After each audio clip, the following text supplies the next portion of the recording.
Hey, what's going on? You know who it is. You know what it is. All right, you guys, peep game. All right, so Stan Verrett is going to be leaving ESPN at the end of the summer, basically ending his 25-year, you know, um, run with ESPN. He's been on ESPN for 25 years, and for whatever reason, they wasn't able to work out an extension, or maybe he just decided that he no longer wants to be with ESPN.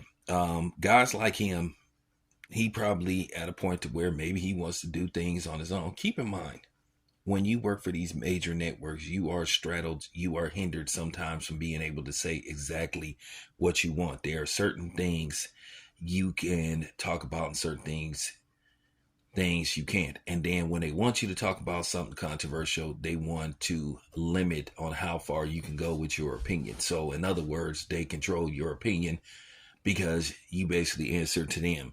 So, with that being said, we'll see what happens with him following the end of the summer. And like I said, in all likelihood, he'll probably start his own podcast and do his own thing because a lot of people are going that route, and it's funny when you think about it 5 years ago, before COVID hit, a lot of people were laughing at us saying they don't rely on YouTubers or people on social media for information. They laugh at us, but then when they started to see us building up as much clout as them, and some of us were allowed to do interviews with high profile celebrities, they was like, and at the same time we were controlling our own narrative for the most part.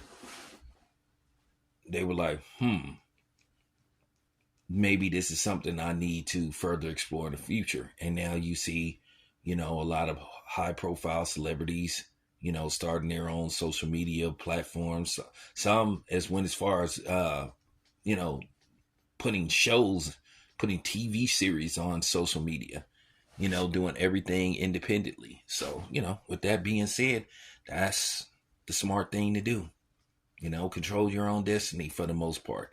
You still have limitations on social media platforms, but you have a little bit more range than what you would have if you work for a major network.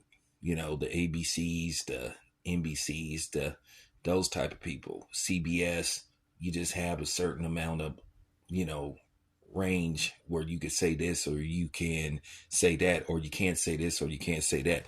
So I wish him the best on his journey, whatever happens with him. I don't have no problem with Stan Verrett. He's always been a consummate professional.